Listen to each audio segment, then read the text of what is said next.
Yeah ఇక్కడికి వచ్చిన media వాళ్ళకి అందరికీ కూడా నమస్కారం.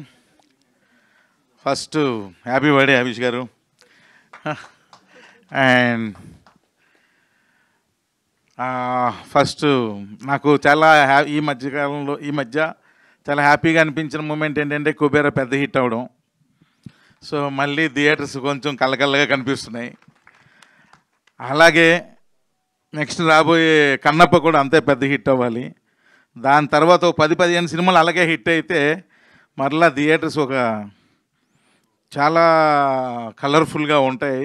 అది అది నాకు చూడడం చాలా ఇష్టం అనిపించింది. నిజంగా దేవుడిని నేను అదే కోరుకుంటున్నాను. దేవుడే ఇక్కడ నుంచి 10-15 తెలుగు హిట్ సినిమా, తెలుగనే కాదు ఆల్ లాంగ్వేజెస్ హిట్ సినిమాలు ఇచ్చేసే దేవుడా. మళ్ళీ చాలా డిసప్పాయింట్లో ఉంటున్న ఇండస్ట్రీ మరలా చిన్న ఉత్తేజం వస్తుంది అని మనస్ఫూర్తి కోరుకుంటున్నాను.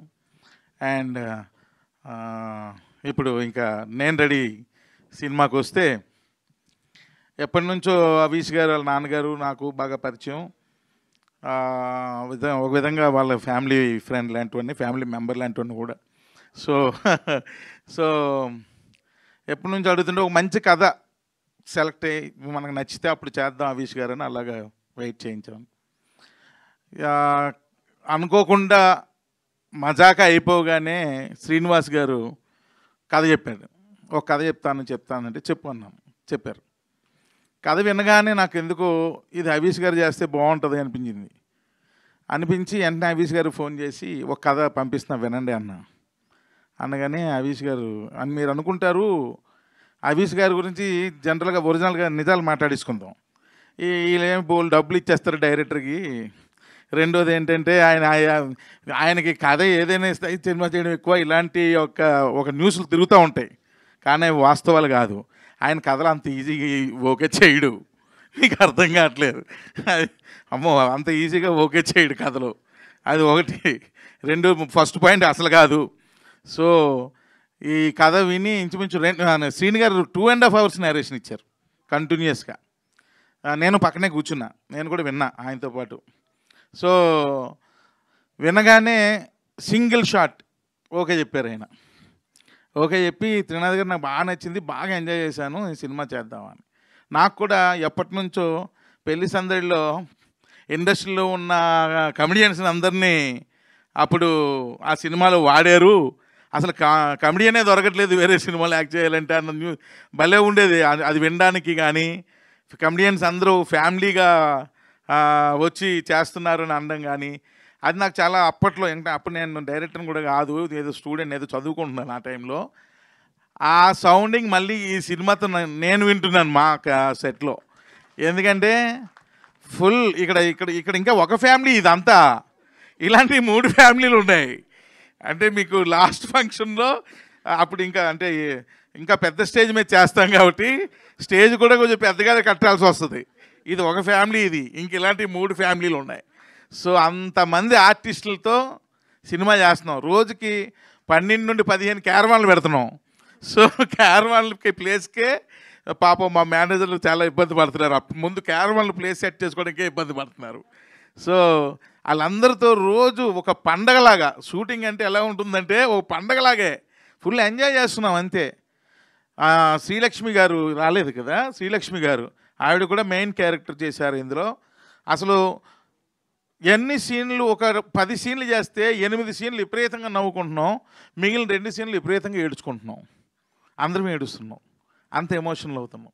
అంటే ఇది ఏమి పెద్ద యాక్షన్ ఇలాంటి సినిమా కాదు. ఇట్స్ ఎ ఫ్యామిలీ ఎంటర్టైనర్, ఒక ఫ్యామిలీ ఎంటర్టైనర్. సరదాగా ఆ ఎమోషన్స్, మరి మధ్యలో వాళ్ళ మధ్య ఉన్న సరదాలు, ఇంతే సినిమా, ఏముండదు. సో నేను ప్రతిరోజు ఎంజాయ్ చేస్తున్నాను. ఇందాకలు అన్నాను మీకు డైలాగే లేదు కదా, డైలాగ్ లేదన్నాను కదా, దాని యొక్క ఎఫెక్ట్ ఏంటో మీకు థియేటర్లో చూస్తారు. ఆ డైలాగ్ లేనిది ఏంటి అన్నది. సో అద్భుతమైన నటులు లక్కీగా నాకు ఈ సినిమాకి సెట్ అయ్యారు. అందరూ అన్ని క్యారెక్టర్లో కూడా అలా ఫిక్స్ అయిపోయారు. ఎవరి క్యారెక్టర్ని వాళ్ళు బ్రహ్మాండంగా చేస్తున్నారు. సో ఒక సాంగ్ కూడా రీసెంట్గా చేసాం, చాలా గ్రాండ్గా చేసాం. అలాగే సాంగ్స్ మిక్కీ మేయర్ నిజంగా నాకు చాలా, అంటే తను ఎక్కడ యూఎస్లో ఉంటాడు, ఏదో ఫోన్ కాల్స్లో మాట్లాడుకోవడమే. ఆయన ఎప్పుడు అదే చెప్తుంటాడు, ఏంటి సార్ నాకు విజువల్స్తో కలిపి చెప్తుంటే నాకు ఇంకా ఇంట్రెస్ట్ వస్తుంది, నాకు వర్క్ చేయడానికి ఇంకొంచెం ఇంట్రెస్ట్ పెరుగుతూ ఉంది అని చెప్పి మంచి సాంగ్స్ అద్భుతంగా ఇప్పటికే 3 ఇచ్చేశారు. ఒకటి ఆల్రెడీ షూట్ కూడా చేసేసాం. సో అంటే అది ఇప్పటి నుంచి అవన్నీ ఇంచుమించుగా 50% సినిమా షూట్ అయిపోయింది, ఇంకో 50% బాకీ. సో ఇప్పటి నుంచి ఎందుకులే విజువల్స్ అంత ఎక్కువ ఇవ్వడం, ఓన్లీ బర్త్డే గ్లిమ్సే ఇద్దామన్న ఉద్దేశంతో ఒక్క షాటే వాడాం. సో అందుకే నేనేమంటానంటే నాకు ఇంకొక పెద్ద ప్రాబ్లం ఏంటంటే ఆర్టిస్టులు ఎవరు వచ్చినా సరే ఈ సినిమాలో కొంచెం నీట్గా ఉండాలి, మంచిగా సేవ్ చేసుకొని, లేకపోతే నీట్ సేవ్తోనో లేకపోతే శుభ్రంగా తల్ల దూకొనిలోనే. ఈ ఆర్టిస్టులు కరువు అయిపోయారు. ఎవరు వచ్చినా ఇంత గడ్డాలు, ఇంత హెయిర్లు, ఏంది ఈ కథ ఏమో అలాంటిది కాదు, క్లీన్గా నీట్గా ఉండాల్సిన కథ. అసలు అలాంటి ఆర్టిస్టులే దొరకట్లేదు, అందరూ అలాగే అయిపోయారు. మొత్తం గెడ్డాలు, ఇది కండలు గిండలు ఒక రేంజ్లో ఉంటున్నారు ఒక్కొక్కరు. సో మళ్ళీ ఈ సినిమాలో చాలా క్లీన్గా నీట్గా, ఇప్పుడు మీరు చూశారు కదా గ్లిమ్స్లో, ముద్దుగానే యశోదా అని ఎంత హాయిగా ఉందో ఆ సంగీతం, సినిమా అంతా కూడా అంతే హాయిగా ఉంటుంది. సో ఇది it's a like family bonanza. Families అందరూ కూడా వచ్చి సరదాగా 2.5 hours ఎంజాయ్ చేసి లాస్ట్ 15 minutes ఓవర్ ఎమోషన్ అయ్యి ఒక చిన్న ఎమోషన్తో థియేటర్ నుంచి బయటకు వెళ్తారు, అంతే. ఎందుకంటే ఏముండదు సినిమాలో. సో నేను అప్పుడే వాళ్ళ నాన్నగారితో అన్నా, ఈ సినిమాకి మీరు ప్రొడ్యూసర్ అయితే నేను చేయనని. ఈ సినిమాకి నేను కాదు ప్రొడ్యూసర్ని అన్నారు. మరి ఎవరు అనగానే ఆవిడని ఇచ్చారు.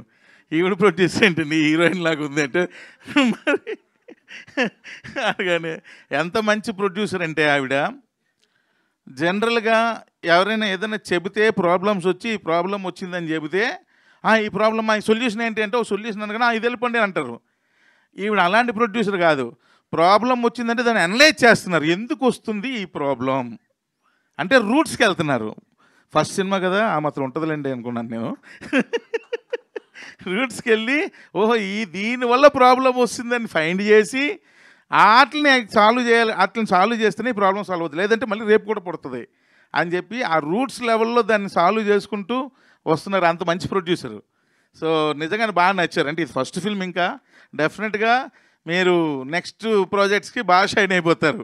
సో ఎందుకంటే ఆమెకి చాలా ఇంట్రెస్ట్ కూడా ఉంది సో సినిమాల మీద వాటి మీదను. సో నేను ఇంకా అభిష్ గారు ఒక్కరే వాళ్ళ ఇంట్లో సినిమా పిచ్చోళ్ళు అనుకున్నాను, లేదు ఈమె కూడా ఉన్నారన్న విషయం ఇప్పుడే అర్థమైంది. సో అంత మంచి ప్రొడ్యూసర్. సో మీరు ఇంకా ఎన్నో సినిమాలు చేయాలని, అంటే నా డైరెక్షన్లోనే కాదు ఇంకా చాలామంది దర్శకుల్ని మీ ప్రొడక్షన్లో చేయాలని మనస్ఫూర్తిగా కోరుకుంటున్నాను. అలాగే ఇక్కడ ఉన్న మా ఆర్టిస్టులు అందరికీ పేరు పేరున రూపా గారు అమ్మ క్యారెక్టర్ తీసుకొచ్చి ఒకరోజు షార్ట్ తెచ్చి రండి మీరు అని తీసుకొచ్చి కాళ్ళకు పట్టీలు పెట్టించా. నేను మదర్ క్యారెక్టరు పట్టీలు అంటే రండి అన్నా అని ఒక సెలౌట్లో హై స్పీడ్లో పరిగెత్తించి వెనకాతల నుండి షాటు, పరిగెడుతున్న కాళ్ళకి 2 పట్టీలు, పరిగెడుతున్న హీరోయిన్కి తీస్తున్న లాంటి షాట్లు తీశారు. ఆవిడకి అర్థం కాల, ఏంది ఇది నాకు మదర్ క్యారెక్టరు, ఈ హై స్పీడ్లో ఈ షాట్లు తీస్తున్నారు ఏంటి అని. ఆ 2-3 షాట్లు ఎడిట్ చేసి ఇంకొక ఎమోషనల్ డైలాగ్ చెప్పించి 3 ఎడిట్ చేసి ఆమెకు చూపించాను. వెంటనే చూపించగానే ఆవిడ కళ్ళలో నీళ్ళు వచ్చేసినాయి. అంటే ఆ ఎమోషన్ అలాంటిది. సో ఈ సినిమాలో ప్రతి ఒక్కరికి కూడా, ఇక్కడ ఉన్న అందరు ఆర్టిస్టులకి వాళ్ళు చేస్తున్న ప్రతి సీను కూడా వాళ్ళకి వెంటనే చూపించేస్తున్నా, ఇగో మీరు యాక్ట్ చేసిన సీన్ ఇది చూడండి అంటే వాళ్ళు ఇంకా అది చూసి ఇంకా బాగా చేస్తున్నారు. అలాగే శ్రీలక్ష్మి గారు ఎక్సలెంట్, ఆవిడ ఎంత బాగా నవ్విస్తారు ఈ సినిమాలో, అంత బాగా ఏడిపిస్తారు ఈ సినిమాలో. సో నేను రెడీ అన్నాం పిక్చర్లో. అండ్ చెప్తున్నాను కదా, ఒక పిక్నిక్లా చేస్తున్నాం. రోజు ప్రదీప్ గారు రాలేదా, ప్రదీప్ గారు వాళ్ళ ఇంట్లో ఆవకాయ పచ్చడి, సార్ గోంగూర పప్పు అయితే ఎక్సలెంట్, వాళ్ళ ఇంట్లో గోంగూర పప్పు గారి కూడా వేస్తారు. అది ఇలా ఒక్కొక్కరు రోజు బాక్సులు తేయడమే. అంత బాగా ఎంజాయ్ చేస్తూ సినిమా చేస్తున్నాం, అలాగే అంత ఎమోషనల్ కూడా అవుతున్నాం. అందరం ఒక ఫ్యామిలీలా ఫామ్ అయిపోయాం. సో ఈ సినిమా అతి త్వరలో, చాలా ఇంకా 50% అయిపోయింది, చాలా స్పీడ్గానే ఫినిష్ చేసేస్తాం. చేసిన తర్వాత ఎంత త్వరగా అయితే అంత త్వరగా మీ ముందుకు తీసుకొస్తాం. డెఫినెట్గా మీరు అందరూ ఎంజాయ్ చేస్తారు.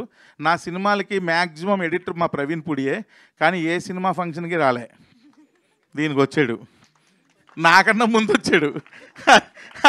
అదే అర్థం కాల, ప్రవీణ్ ఏందో స్పెషల్ అర్థం కాల, ఇదే ఫస్ట్ టైం ఆయన ఫంక్షన్కి రావడం. సో నాకన్నా ముందు వచ్చేసాడు. నేను టైంకి రాలేదా? సారీ, నేనే టైంకి రాలేదు. ఆ కోపం మా మా మూర్తి గారు ఆల్రెడీ వార్నింగ్ ఇచ్చారు నాకు ఫోన్ చేసి, ఎక్కడున్నారు, టైం ఎంత అయింది అని. అలాగే మా నిజార్, మా ఇద్దరిది చాలా చాలా సంవత్సరాలు, చాలా సినిమాల అనుబంధం.